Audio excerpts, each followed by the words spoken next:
Before we get started in Dharma talk, please join me in invoking the Buddha's name 3 times. Namo Shakyamuni Buddha. Namo Shakyamuni Buddha. Namo Shakyamuni Buddha. Good afternoon, dear Venerable, dear Sangha.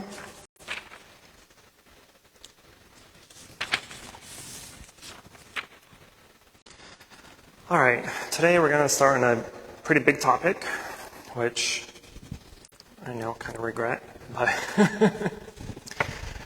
so we finished the second chapter of the Dhammapada during my last talk, and the last couple of verses in the second chapter were referencing the 10 fetters. The 10 fetters are the 10 obstacles in our path toward enlightenment. So just like we've been covering in meditation class, the 5 hindrances, and those are the challenges, the obstacles that we go through during meditation.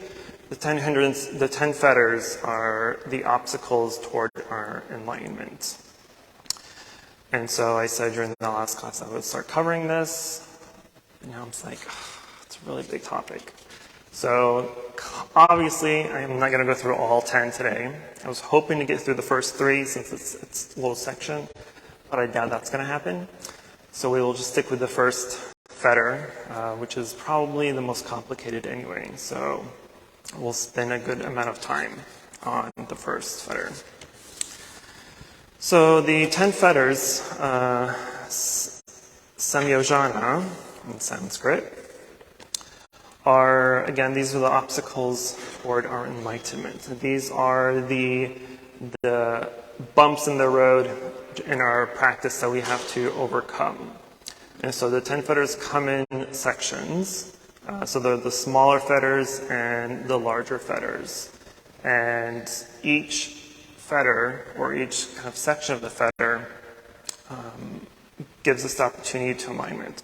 So the eradication of the first 3 fetters allows us to attain the first level of enlightenment of stream enterer, sotapanna. The 4th and 5th fetters are weakened at the second level of enlightenment of sakadagamin, and they're fully eradicated at the 3rd level of enlightenment, anagamin. And the last 5 fetters, they will all be eradicated at the 4th and final level of enlightenment of arhat. So it's a big list. There's a lot of the details within them, but they will help us kind of figure out, at least on our path, what we need to do, right? What are the obstacles? What are the challenges? What are the things that we have to work on, to concentrate on, to practice on? And so this is kind of this will help give us the guide. So, the first fetter, Sakaya Ditti. Sakaya Ditti. Ditti is view, means view, and Sakaya is like identification or personality, self-identification. So, Sakaya Ditti is, which is we're going to spend all day on. Did I write the Sanskrit? I did not. Sakaya Ditti. So the concept of self here is essential to our human existence, right? To our experiences in the world.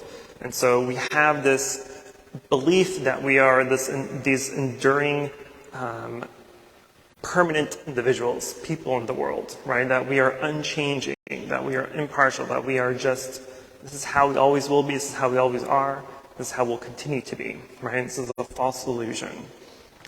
And so Sakaya Ditti helps us see past that illusion, right? It's a collection of impermanent mental and physical phenomena that arise at every moment. And these phenomena are the 5 aggregates, the skandhas, the 5 skandhas that we chant during the Heart Sutra, right? Form, feeling, perception, mental formations, and consciousness. These 5 aggregates is what constitutes what makes a person, right? Basically. All our experiences, all of our being, all of our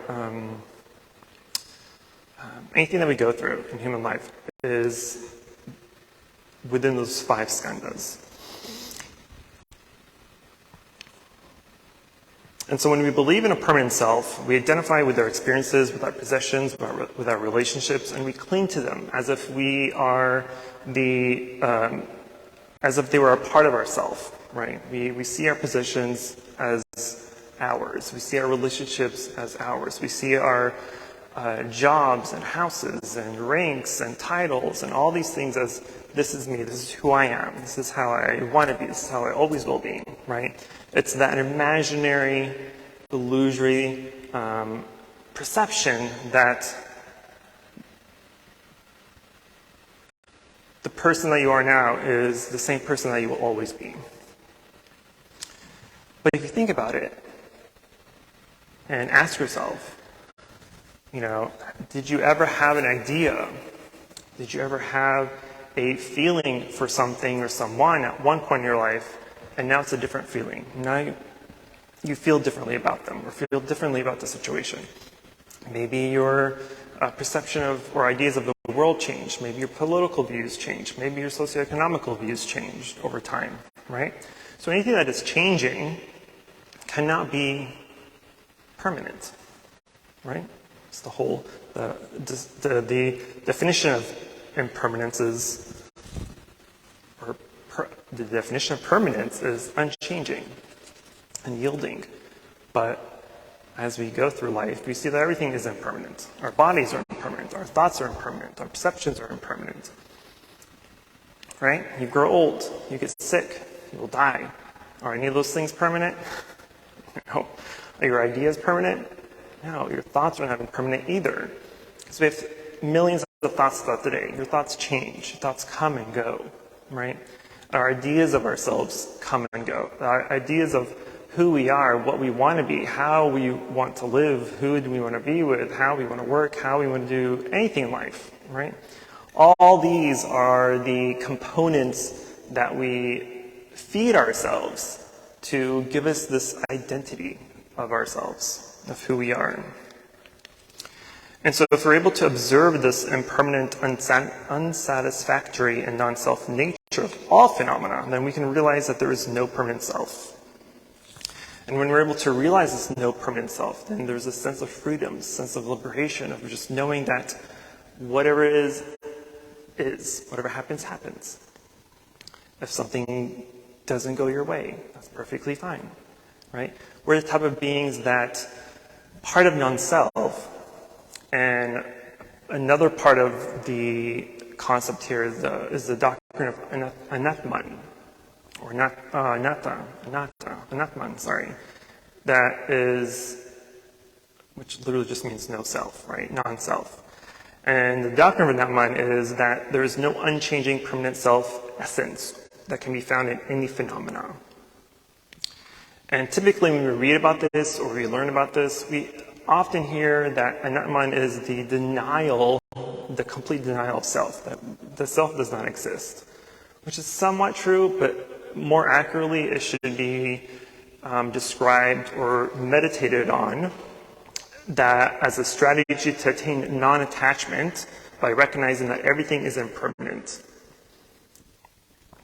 And impermanence here is the key word. Impermanence is the antidote to most of our suffering in life.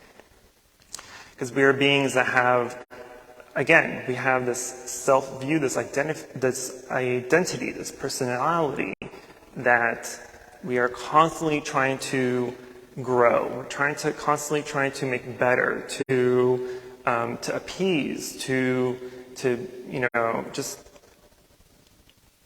the word I'm looking for?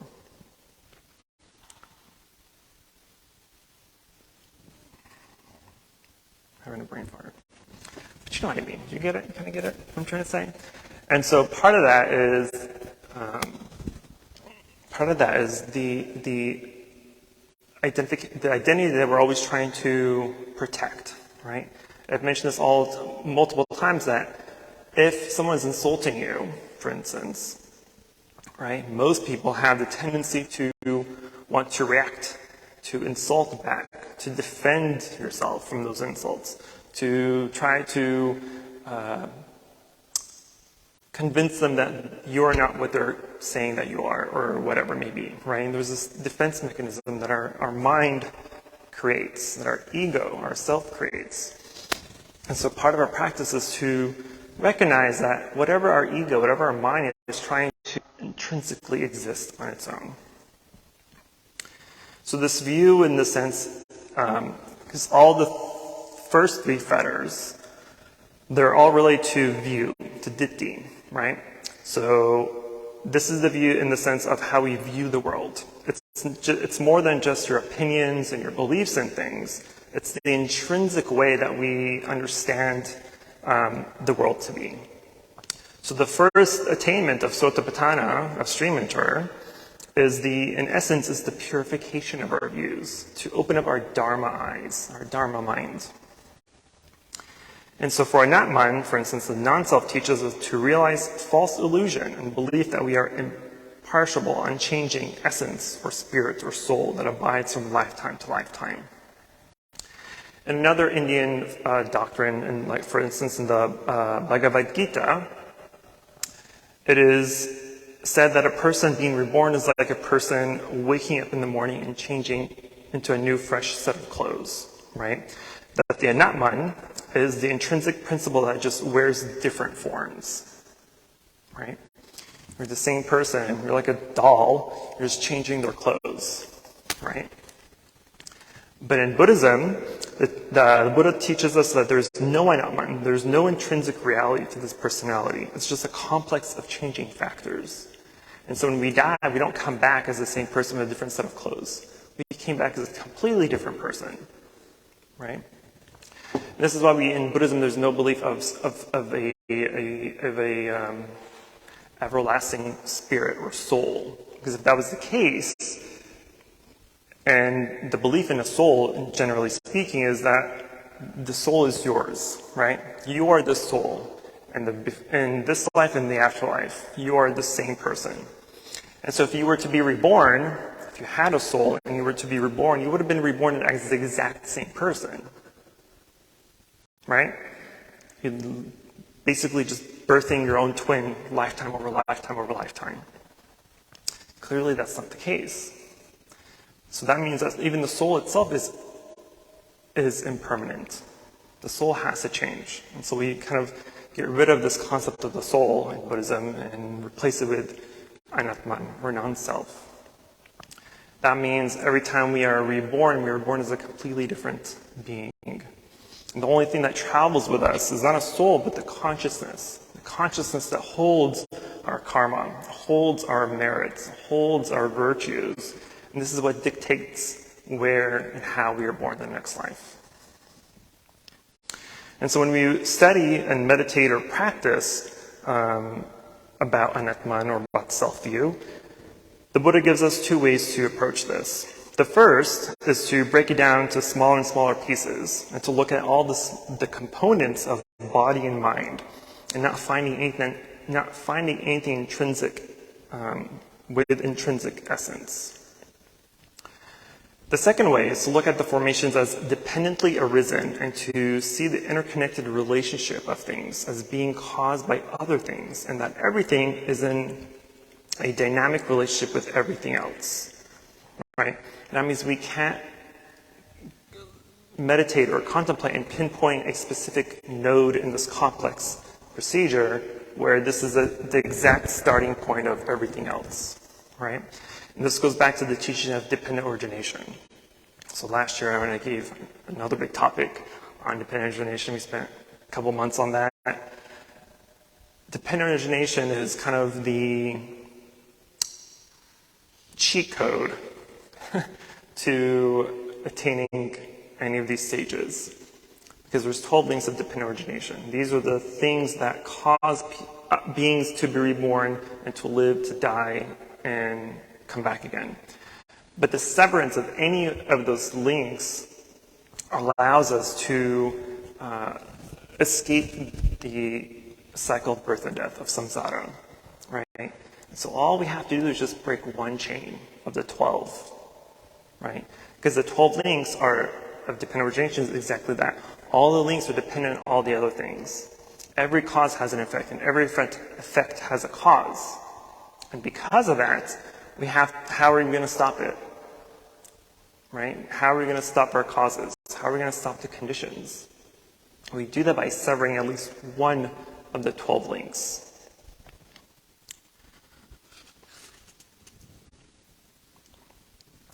So the stream enterer, for instance, is in essence the first momentary glimpse of the unconditioned.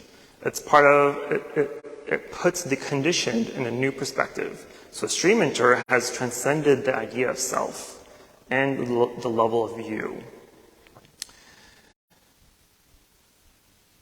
So the self view is a self-identification view, which mistakenly identifies with one of the 5 aggregates of the psychophysical complex of mind and matter, namarupa, which is also one of the links of dependent origination. So which constitutes what is called an individual or personality as self, soul, I, or me. So in Buddhist teachings, clinging to the aggregates and believing them to constitute a permanent and absolute entity like I and me has described as an illusion in which can result only in eventual suffering and continuous existence in the cycle of birth and death, samsara. So identification with the self has been described as responsible for the development of the mental defilements like egoism, conceit, craving, jealousy, hatred, anger, etc. So the 5 aggregates that establish what we call individual or personality are conditioned phenomena in a state of continuous flux arising and ceasing from moment to moment with no permanent nature in them. And the Buddha tells us that there are 3 possible ways in which self-identification can take place. The first one is, this is mine, which is due to craving, tanha. The second is, this I am, which is due to conceit, mana. And the third is, this is myself, which is due to wrong view, ditthi. And then I will give in the Sabbasava Sutra, which is part of the middle length discourses in the Sutra Pitaka, the Buddha has described 16 ways in which one can pay unwise attention to relation to the past, present, and future. So these are 16 questions that we can ask ourselves during meditation practice or during contemplation practice, where it will help us kind of get rid of this veil of what we believe is a self-identity. And these 16 are, was I in the past? Was I not in the past? What was I in the past? How was I in the past? Having been what did I become in the past? Having become what did I become in the present? Will I be in the future? Am I not in the future? What will I be in the future? How will I be in the future? Having been what will I become in the future? Am I not? What am I? How am I? Where have I come? Where will I go? So these are questions we can ask ourselves in meditation practice, which is slightly an advanced contemplation piece, but it does help us to really think about our views of ourselves and of our identities and personalities. Where did you come from? How did you become the person that you became? Where did all your thoughts and perceptions and ideas come from? How were they originated? How were they assembled? How are you using them in your life? How are you perceiving them to others? How are you living life because of those views and perceptions? And so when we're able to pay attention to issues that are unfit for attention, as mentioned, the Buddha gives us 6 wrong views, which can keep us continually within the cycle of birth and death, which all associated suffering can arise. And these 6 wrong views are, I have a self, I have no self. It is precisely by means of self that I perceive self. It is precisely by means of self that I perceive not self. It is precisely by means of not self that I perceive self. The self of mine is constant, everlasting, eternal, and not subject to change. That was a mouthful, sorry. But then the Buddha tells us that if we are able to apply these 4 types of false belief of a self to each of the 5 aggregates of form, feelings, perception, mental formations, and consciousness, then there are 20 different types of personality belief that for the form or the body. That there are 20 different types of personality belief that go with the 5 aggregates, which are assumption of the body to be the self. So we believe that our body is the self-view, the self-identity. The second is assumption of the self as possessing the body. So we believe that our self is kind of this essence or spirit that's just kind of controlling our body, right? There's a little man inside of our head with gears moving our body. The third is the assumption of the body as within the self. And the fourth is the assumption of the self as within the body. And so we can apply these 4 types of self-view to the other aggregates as well.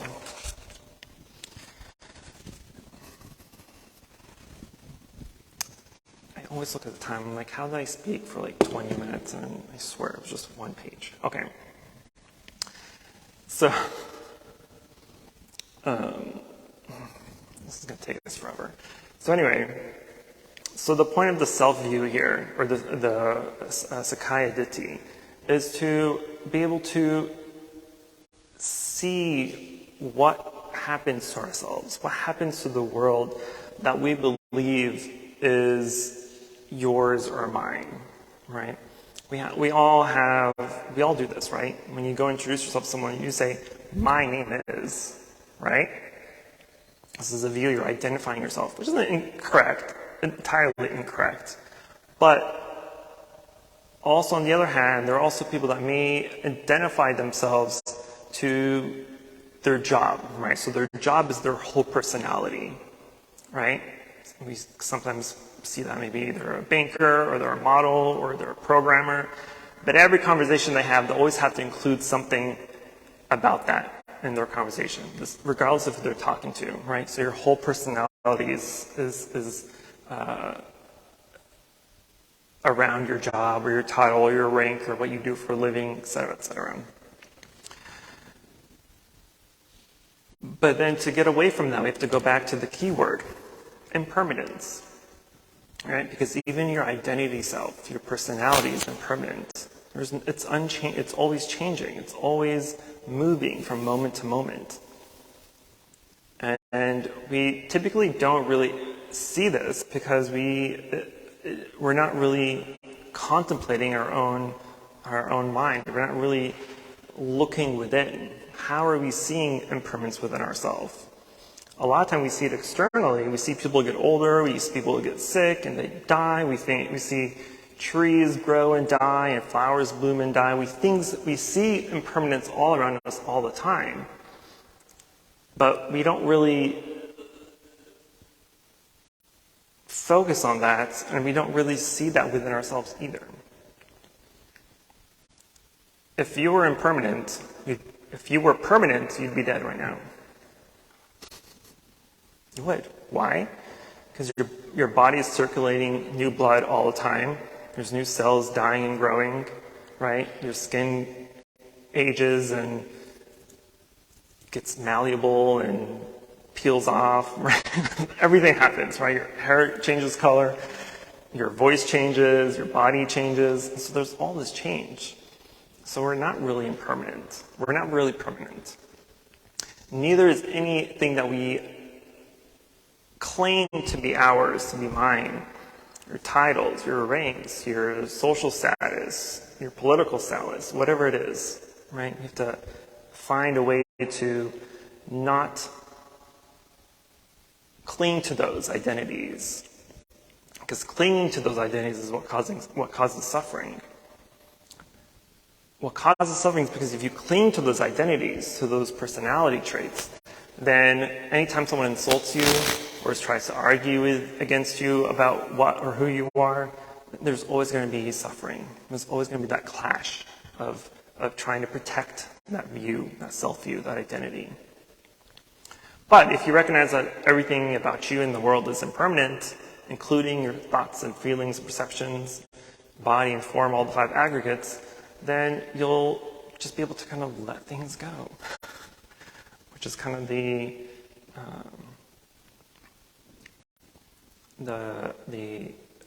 goal of most of our practice, is to be able to let things go.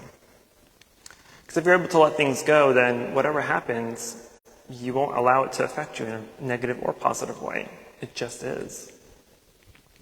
So if someone's insulting you, and you know that their insult is impermanent, the feeling that you have, that you would have allowed yourself to feel and hold on to, is impermanent, then you'd be able to let it go much quicker.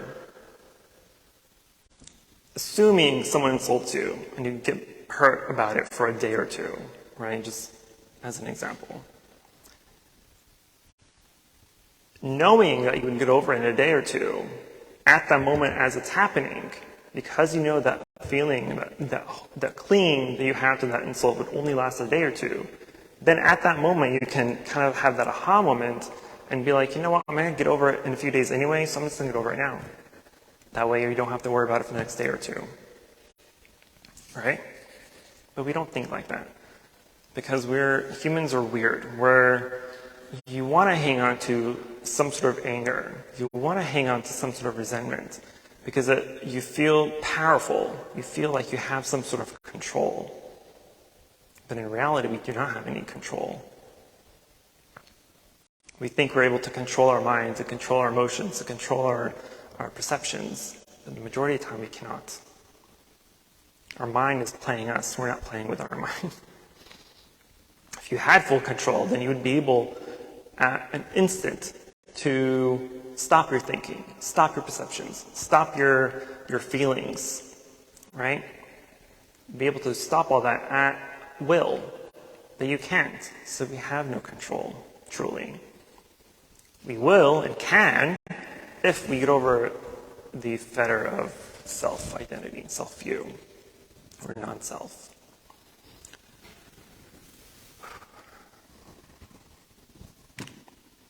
I only covered like half of what I was going to talk about this.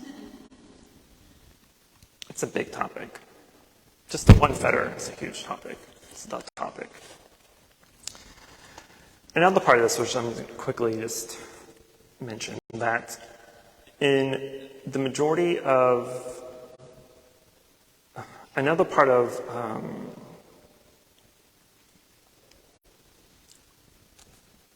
the concept of non-self is the remembrance of interconnectedness, of interdependency of things. We have this as a society, especially in our society. We have this ingrained in us since birth that you have to be highly educated, that you have to have a good job, that you have to have a big house, that you have to have so many cars, that you have to have so many kids, that you have to be married at a certain age, right? We have all these ideas implanted in us from ever, right? And that we have to be these independent people in society. But even if you believe yourself to be independent, right? Sure, maybe you own a house or you live on your own, you have a job, you have a car, pay your bills. Sure, that seems externally as being independent.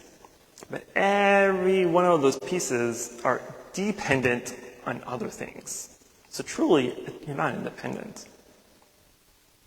Your job depends on the business, depends on the supply and demand, depends on the requirements of society, of the people, of the company, right? Your bills relies on the people providing you the service or the products. Your food relies on the farmers, on the grocers, on the transportation. So everything in life is interdependent on other things causes and effects. And so if you go out there saying, I'm independent, I'm on my own, I have a great job, I have my own house, no, you're not independent. So if we're able to let go of that, then we won't hang on to that self-view of ourselves. I always cringed when people would be like, I'm so independent. I'm like, are you though? Right? It's like their big thing. I'm independent. I own this, I have this, I do that. Congratulations. You want an award or something?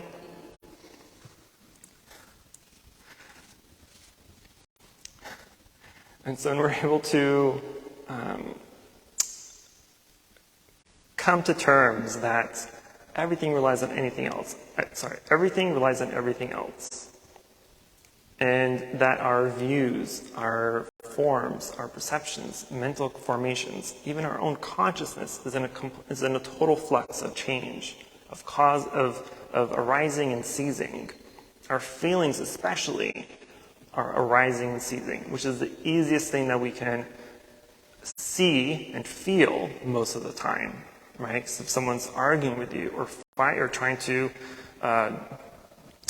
it's just arguing with you, right? They're yelling at you. It is the easiest thing to recognize in that moment if you're aware enough, if you're mindful enough. If we go back to the Dhammapada, we've covered the first two chapters. So the first chapter was, the majority of that was on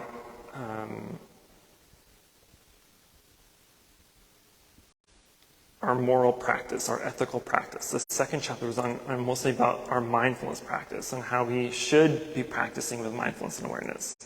If you practice with mindfulness and awareness at every moment of your day, which is of course difficult, but with practice we can start to habitually, automatically become mindful of things.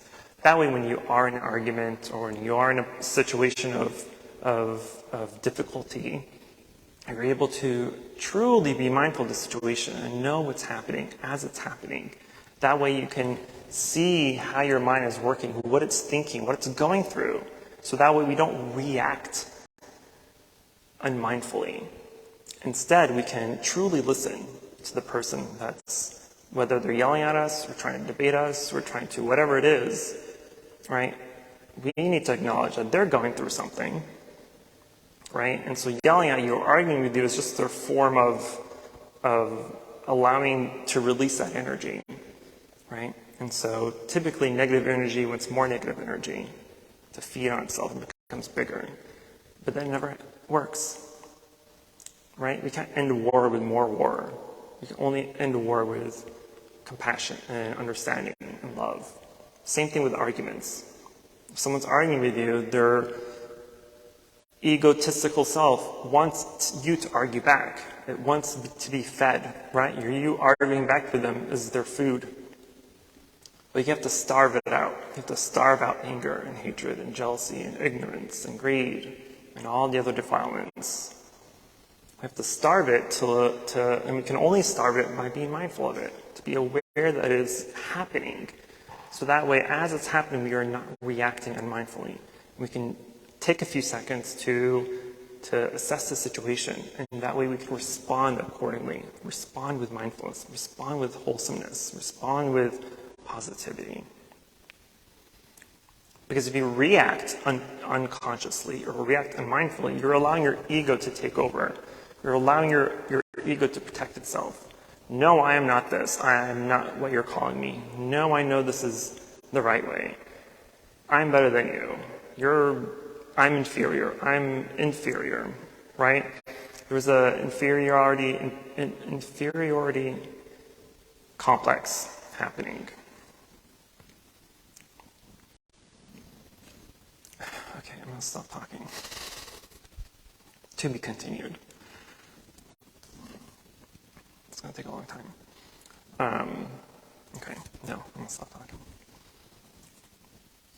Y'all know I love to talk. Unconsciously. I don't do it on purpose, I promise. Okay.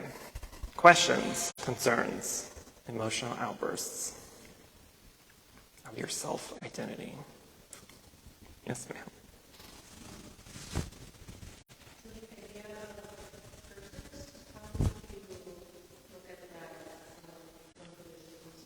Idea of what?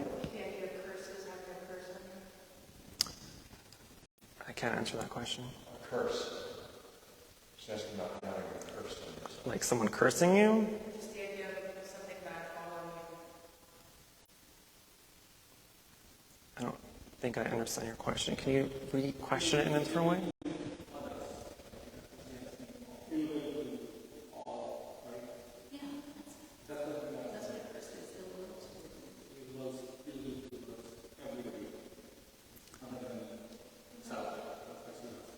On yourself or on others? Doesn't a curse imply permanency? I'm thinking of a curse like a magical curse, hex kind of thing. Is that what you're implying? Or the actual definition of a curse? No, somebody putting a curse on it.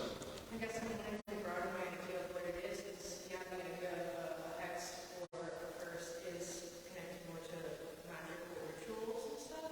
So I'm wondering, not that happens in the magical world where you believe in curses, but in Buddhism, how do we look at that? I would change the word curse into karma. Okay, that's what I was thinking of. Yeah. Okay, so I'm sorry. Reword your question again using the word karma because I forgot what the question is. Okay. How do you help yourself out of a karmic chain? By doing the opposite. So our karma is not fixed. Karma is changeable. Karma itself is also impermanent, right? So there's a difference between sometimes we'll see, or sometimes people will say, oh, that's your fate, or my fate's to do this. But fate implies permanence, unchanging, right? But karma is changeable. And there are times where we can kind of see how that may have started, right? So something bad, like something big and bad that happened to you, sometimes you can see how it trickled into that situation. Or sometimes it comes out of nowhere, just kind of like this big bam, here you go, bad luck all at once kind of a thing. So from a Buddhist perspective, though, that is just karmic debt, essentially. But like normal debt, it can be paid off, right? There's a change. But how do we pay it off? That's the question, right? And so from the Buddhist perspective, to change negative karma into positive karma, or to outweigh negative karma, is to practice the 10 good deeds, would be one example, right? The 10 good deeds, or following the precepts, or just doing any normal goodwill thing to change it, right? Again, you can't change negative with negative. You have to change negative with positive, right? So whatever is bad happening to you, one way you can think of to assuage the situation is to do the opposite, right? It's very conditional on what the situation is, right? So I know it's a broad answer, but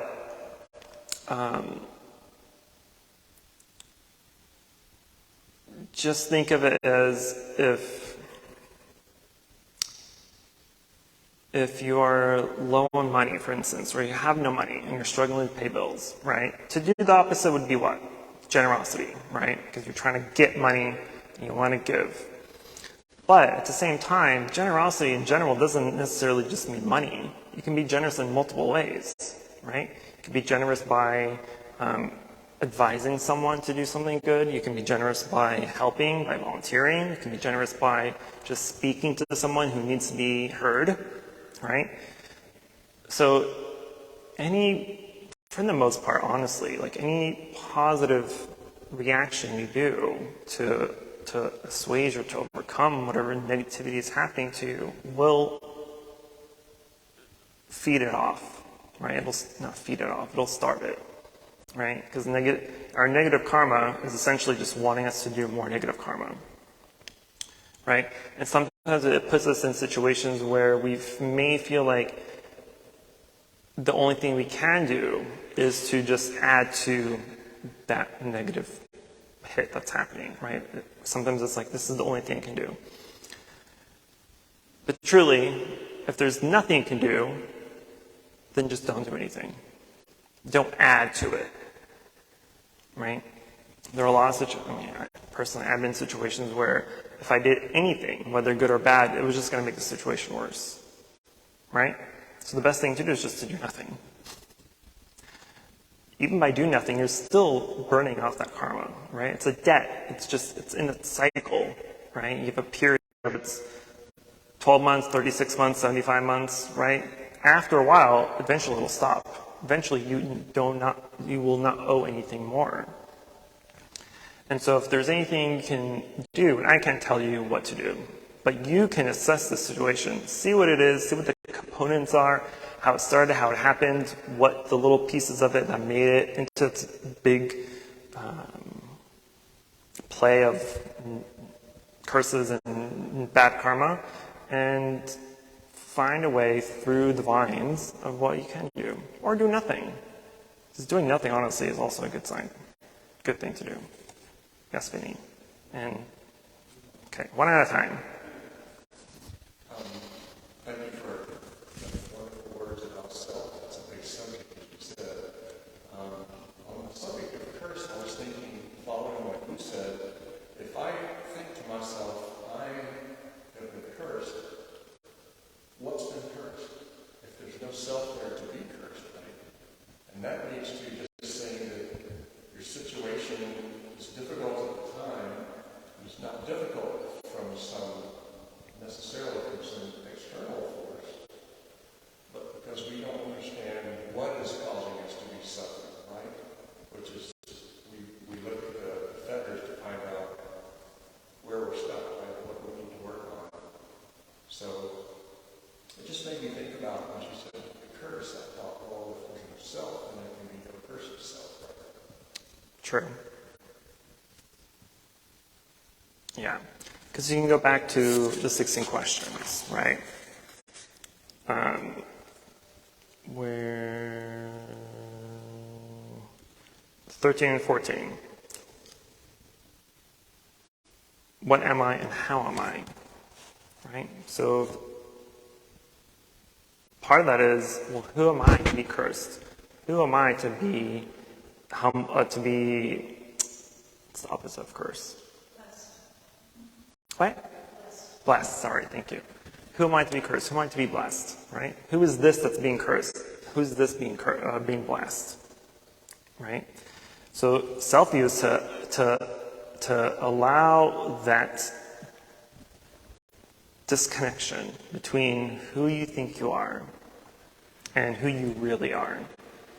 Who you really are cannot be touched by good or bad karma. Right, our true nature, our Buddhahood, our intrinsic value to be enlightened cannot be touched by all this externality stuff. Our personality view, our self-view is what's being touched, is what's being affected by the world. And so when we come to the realization that where we don't allow the effects of the world to touch us, the conditioned things to touch us, then we become part of the unconditioned. And we don't allow any of the external conditions to touch us, to avoid us. So if you're thinking, oh, my life sucks, or I have been cursed, or I'm super blessed, nobody cares. Not in a sense like in a bad way, but going back to it is what it is. So what? Exactly. It's impermanent. So even if it's bad or it's good, it's going to change eventually. It's not going to stick. If you'll continue with what hurts, what causes you suffering now is you're clinging to your belief of being cursed. Not the being cursed itself. Is your belief and your clinging, your attachment to that idea. But if you release your idea, imagine it never happening. Would your ideas and perception of that right now be the same? It would not, right? Because it never happened. But it did happen. So now what are you going to do about it? So that's why we have to disconnect the self of things. We have true self and an imaginary self. The imaginary self is where we allow all the conditioned phenomena of the world to influence us, to hurt us, to help us, right? But if we sever that from our true self, then we're releasing the fetters and we're able to go through the stages of enlightenment. It's difficult. I'm not saying this is easy. I know I'm saying here, just let it go. It's not that easy, obviously, right? But like one of the two practices that Buddha gave us was to don't let it go in a sense of dumping it all out at once, but take it apart piece by piece, right? See why you feel like this, where this is coming from, where this thought process is going, where is it coming from, what is it doing, how is it affecting me, how is it affecting others, right? So if you see it at the smaller pieces like that and you take it apart by little, it may take some time, but eventually it'll just disappear. But if I tell you, oh, just let it go, when you have this huge balloon, right, it's not going to be as easy, right? You have this huge balloon, if you poke little holes in it, eventually it will just sag and fall. Okay. Michelle. I was just going to add to what she was asking from a perspective. Go for it. I feel like I was constantly followed by negative curses or things that were constantly repeating themselves. There was talk about like I was being followed by negativity or just that of that in a sense. But what I realized is that it was kind of like a self-fulfilling prophecy. I felt after taking a step back from that perspective and its introspection and went into meditation, I realized that I had to come into agreement with what was occurring. And for some reason, I realized that I was subconsciously giving myself permission to let these negative things or negative things into my life. So what I realized is that I needed to change one thing that was there about me, change my thought patterns, my beliefs, and once I started to do that, and I started following the 5 precepts and the Buddhist principles, and my life started to change because I changed. It's not, one thing that I realized is that when people are projecting their curses towards me, it's coming from their inner environment, their inner self, their inner belief systems, has nothing to do with me. And realizing that when people try to like cast their negativity onto me, or these emotions arise from their perceptions, I can just let go of it because I realize it's impersonal.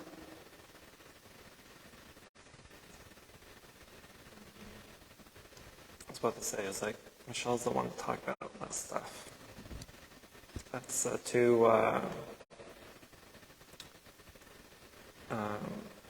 metaphysical for me, sorry.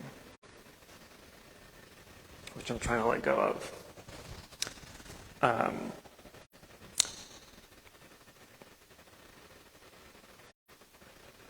Michelle reminded me of one of my favorite stories of the Buddha. I think we've talked about this maybe in the last one-on-one class, but when the Buddha was preaching at one point, someone came up to him yelling at him, saying, all your Dharma is wrong. Your Dharma is incorrect. You should go back to the Vedas, blah, blah, blah, right? He was just arguing with yelling at the Buddha.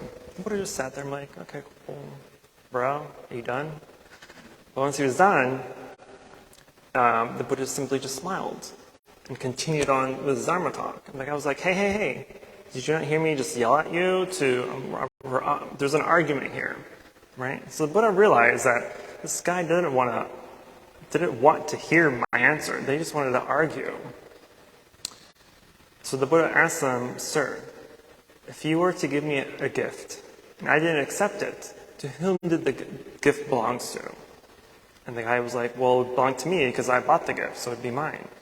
So the Buddha said, "Exactly. So your hatred, your anger toward me, if I don't accept it, it's just going to go back to you. It has no effect on me."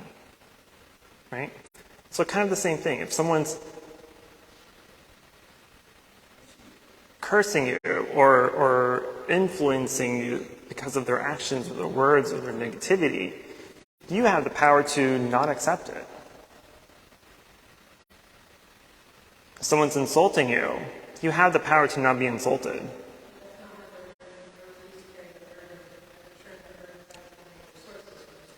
Exactly. It's their hatred of whatever it is that they're talking about or cursing about. It's not your problem. That's why. So some of you may know I have a new puppy, and I asked for it. I saw a new puppy. But the other day I was outside, and he was with me because I was doing some gardening. And he's not great at recall yet. And so every time he sees someone's walking in or someone's around or someone's walking the dog, he'll like run after them, right? And I'm like, stop, I'm yelling at him. Anyway, point is, yesterday he ran out on the road, so that really pissed me off. And luckily it was just because people jogging, so they stopped him. And I was like yelling at him, and this lady, she was so sweet, she's one of our neighbors. And she's all like, "I thought monks were supposed to be quiet and nice." It's like, "Why are you angry at your dog?" I'm like, "Ma'am, I don't know who told you that monks were supposed to be not angry or nice, but it's wrong perception, ma'am."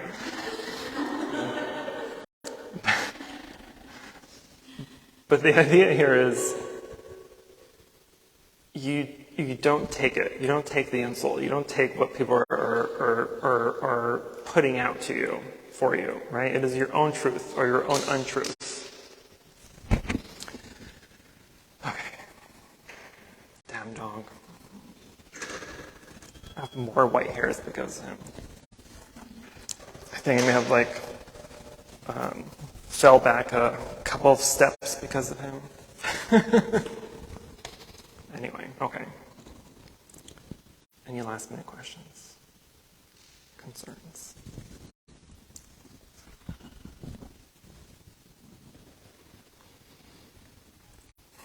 Now I really regret starting this.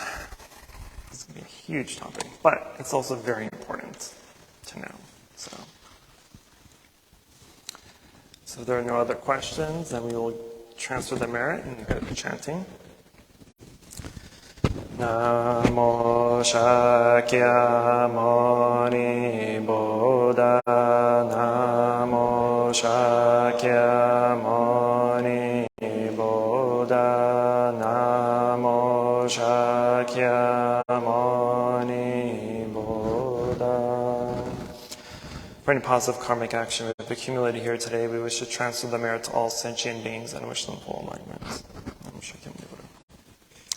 And before I forget, next weekend, or next Sunday, we won't have our regular service. We have a special occasion next Sunday.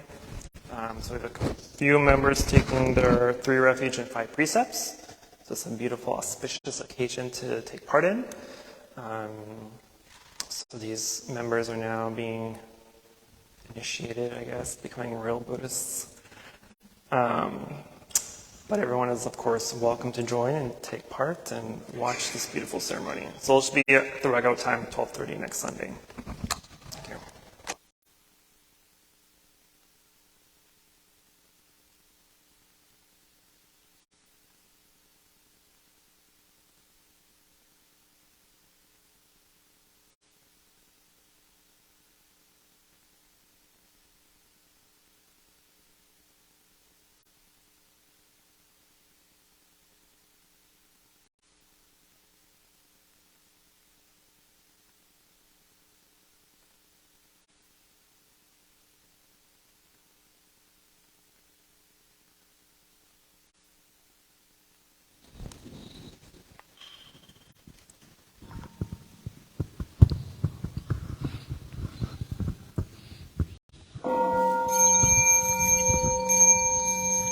inviting the bell. Buddhist speech and mind in perfect oneness, I send my heart along with the sound of the may the hearers awaken from forgetfulness and transcend all anxiety and sorrow. Listen, this wonderful sound brings me back to my true home. Incense offering in gratitude we offer this incense to all Buddhas and Bodhisattvas throughout space, and it be fragrant as earth herself, reflecting our careful efforts, our wholehearted mindful, and the fruit of understanding slowly ripening. May we and all beings become Buddhas and Bodhisattvas. May we awaken from forgetful and realize our true home.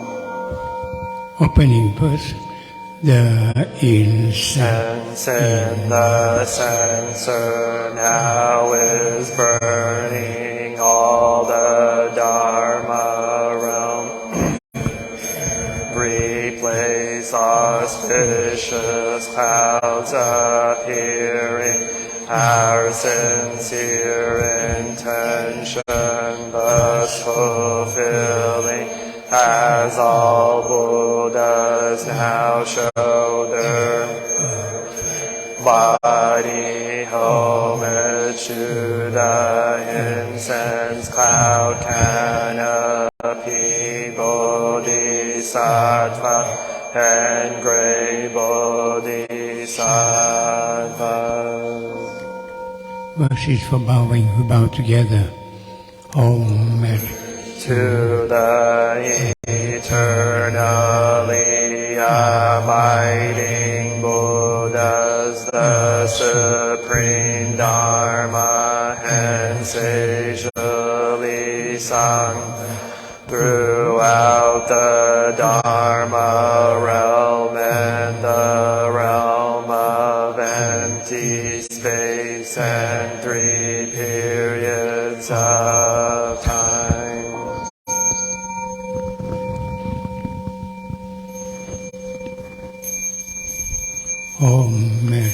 To the fundamental teacher Shakyamuni Buddha, Maitreya, honored future Buddha, Manjushri, great wisdom Bodhisattva, universal great conduct Bodhisattva, all Dharma guarding Deva Bodhisattvas, and the glorious mountain assembly of Buddhas and Bodhisattvas.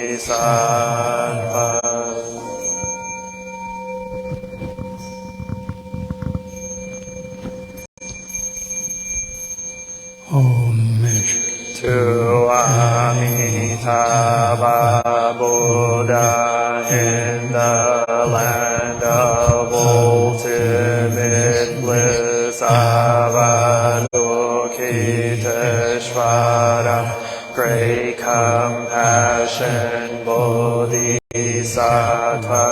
great great strength, Bodhisattva, her store, great vow, Bodhisattva, and the assembly of great pure sea-lying Bodhisattva.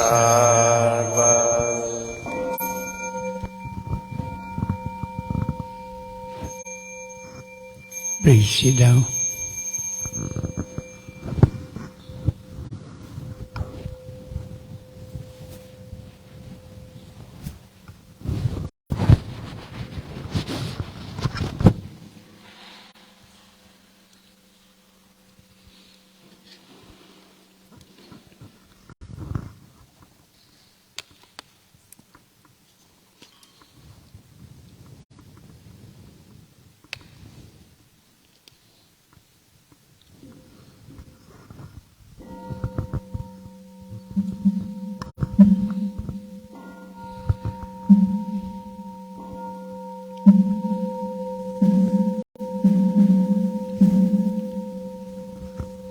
The great compassion mantra.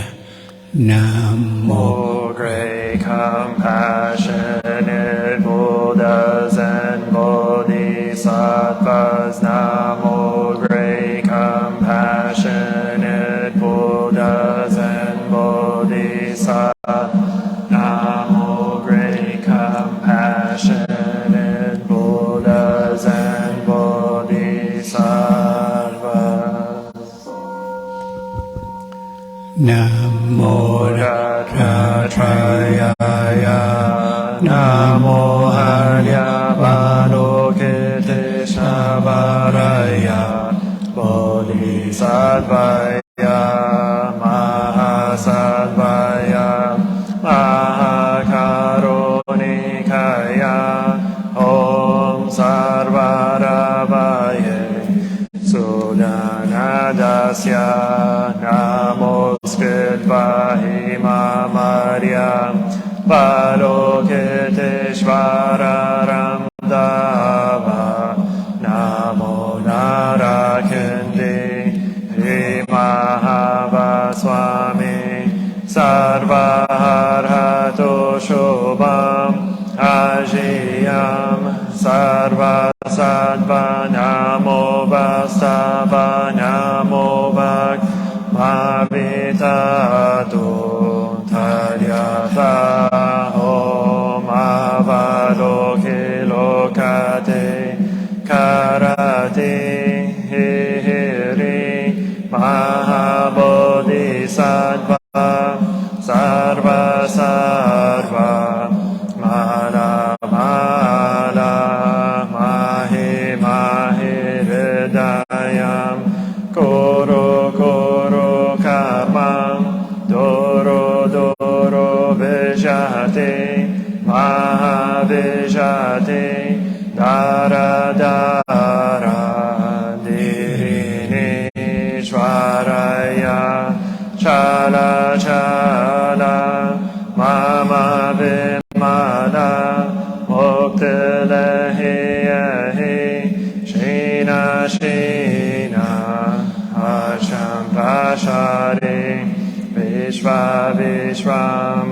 Prashaya, Holo Holo Mara, Holo Holo He, Sara Sara, Siri Siri, Soro Soro, Bodhiya Bodhiya, Bodhaya Bodhaya, Maitreya Narakindi, Yeshanina, Vayamana, Swaha Siddhaya, Swaha Mahasiddhaya, Swaha Siddhayoge, Shvaraya, Swaha Narakindi, Swaha Maranara, Swaha Sira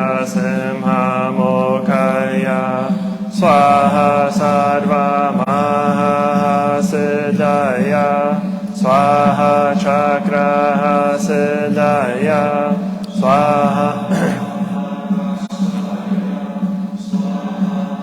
Arakindi Vagalaya Swaha Mavari Sankaraya Swaha Namo Ratnatrayaya Namo Harya Valokite Shvaraya Swaha Om Siryanto Mantra Padaya Swaha. The Dhamma Body is bringing morning light in concentration. My heart is at a half smile is born on my lips. This is a new day, and I vow to go through it in mindful. The sun of wisdom has risen in every direction. Noble Sangha, diligently bring your mind into meditation. Namo Shakyamuni Buddhaya. Namo Shakyamunaye Buddhaya.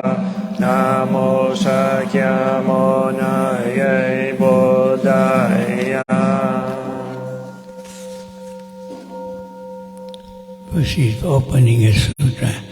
The unsurpassed, As profound and wonderful Dharma is difficult to encounter in hundreds of millions of eons. I now see and hear it, receive and uphold it, and I vow to fathom the Tathagata's true meaning. Namo Shakyamuni Buddha. Namo Shakyamuni Buddha. Namo Shakyamuni Buddha. touching the earth, the one Who bows and the one who is bowed to are both by nature empty. Therefore the communication between them is inexpressibly perfect. Our practice center is the net of Indra, reflecting all Buddhas everywhere.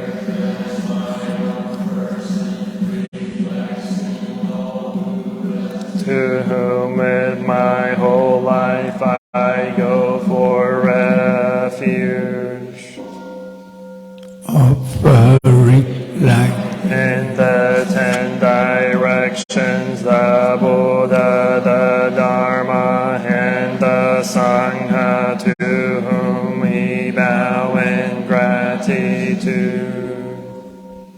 Teaching And living the way of awareness in the very midst of suffering and confusion. Shakyamuni Buddha, the awakened one, to whom we bow in gratitude.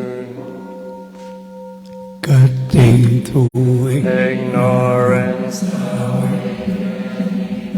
hearts and our minds, Manjushri, the Bodhisattva of great standing, to whom we bow in gratitude. working mindfully, Fully working joyfully for the sake of all beings.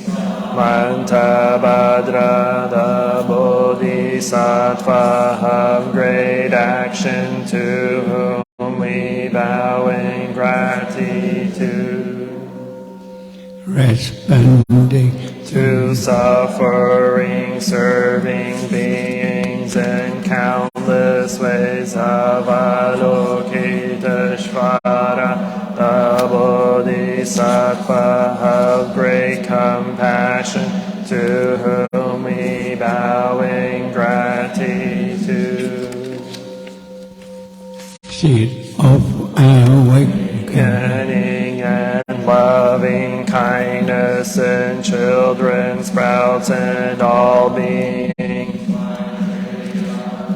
Buddha to be born, to whom we bow in gratitude. Showing The way fearlessly and passionately, the stream of all our ancestral teachers, to whom we bow in gratitude.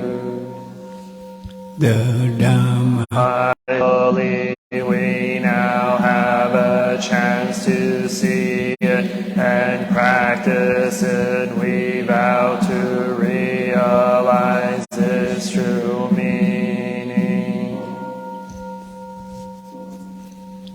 The Prataparamita, the Bodhisattva, Avalokita, while moving in the discourse of Prajna Paramita, shed light on the five skandhas and found them equally empty. After this penetration, he overcame ill-being. Listen, Shariputra, form is emptiness, emptiness is form, form is not other than empty, emptiness is not other than form. The same is true with feelings, perception, mental formation. Listen, Shariputra, all dharmas are marked with emptiness. They are neither produced nor destroyed, neither defiled nor immaculate, neither increasing nor decreasing. Therefore, in empty there is neither form nor feelings, no perceptions, nor mental formations, nor conscious, no eye or ear or nose or tongue or body or mind, no form, no sound, no smell, no touch, no object of mind, no realms of elements, no interdependent origins, and no extinction of them, no ill-being, no cause of ill-being, no end of ill-being, and no path, no understanding, no attainment, because there is no attainment. The Bodhisattvas ground in Vajna Paramita find no obstacles for them. Having no obstacles, they overcome fear, liberating themselves forever from illusion and realizing perfect nirvana. All past, present, and future arrive at Anuttara Samyak Sambodhi. Therefore, one should. That perfect understanding is the highest mantra, the unequaled mantra, the destroyer of ill-being, the incorruptible truth, the mantra of Prajna Paramita should therefore be Gate gate para samgate bodhi swaha gate para samgate bodhi swaha gate para samgate bodhi swaha. Invoking the Bodhisattva's name, we invoke your name, Avalokiteshvara. We aspire to learn your way of listening in order to help relieve the suffering in the world. You know how to listen in order to understand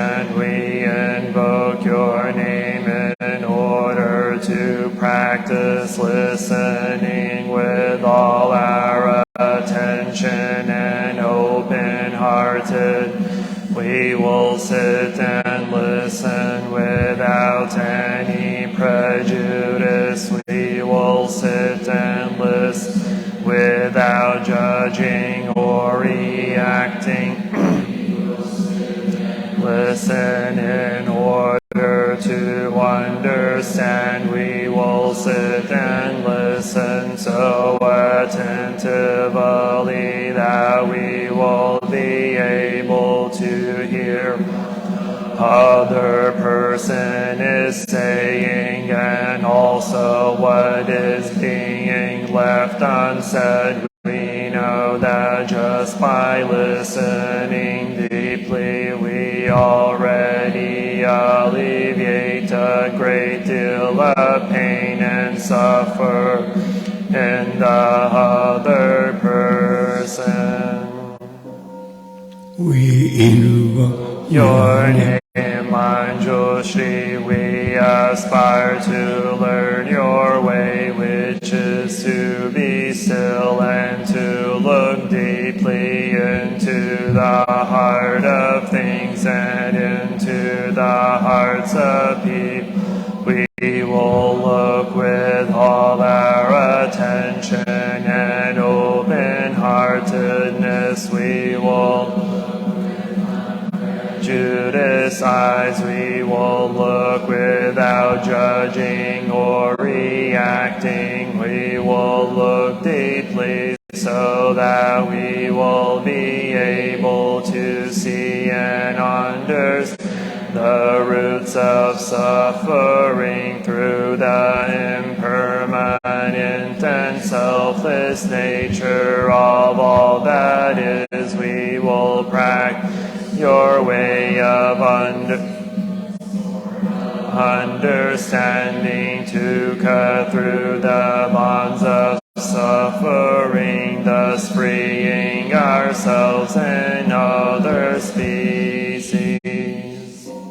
We invoke your name, Samanta Bhadra. We aspire to practice your vow to act with the eyes and heart of compassion, to bring joy to one person in the morning and to ease the pain of one person in the afternoon.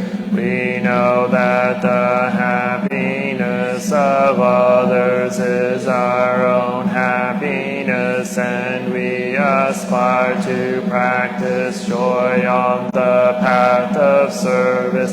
We know that every word, every look, every action, and every smile can bring happiness to others. We know that if we practice wholeheartedly, we ourselves an inexhaustible source of peace and joy for our loved ones and for all species.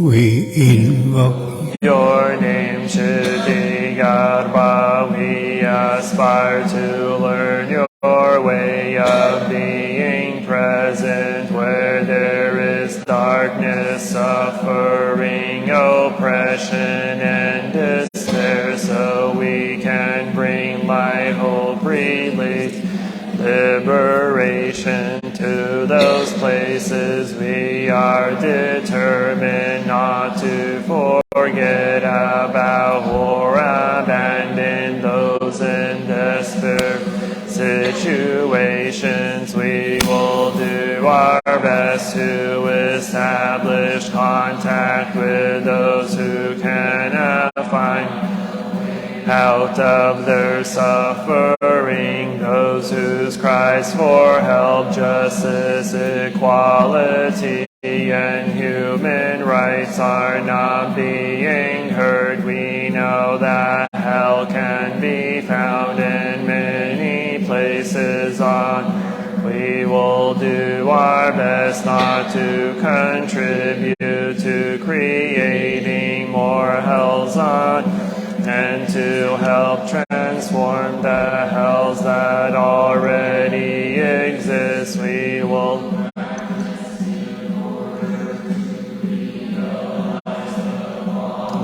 qualities of perseverance and stability, so that like the earth we can always be supportive and faithful to those in need.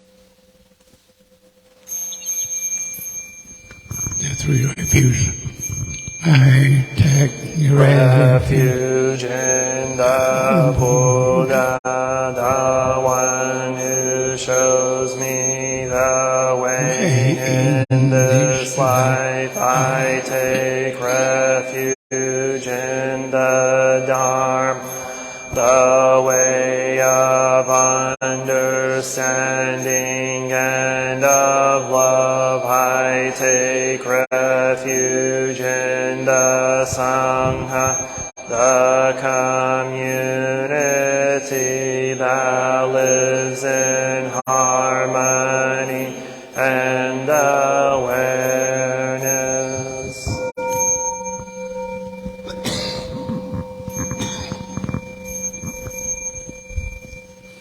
Dwelling in the refuge of Buddha, I clearly see the path of light and beauty in the world. Dwelling the refuge of Dharma, I learn to open many doors on the path of transformation. Dwelling in the refuge of Sangha, shining light supports me, keeping my practice free of obstruction.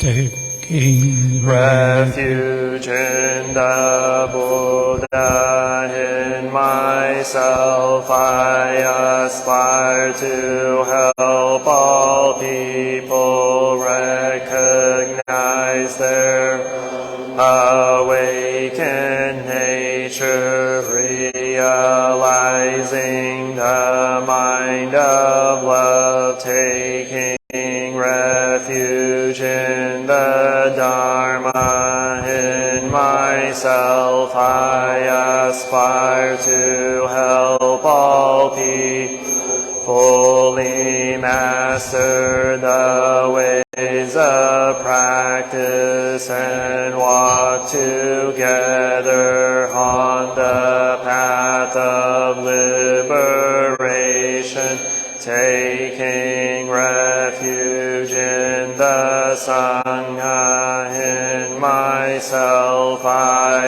aspire to help all people build fourfold communities to embrace all beings and support their transformation.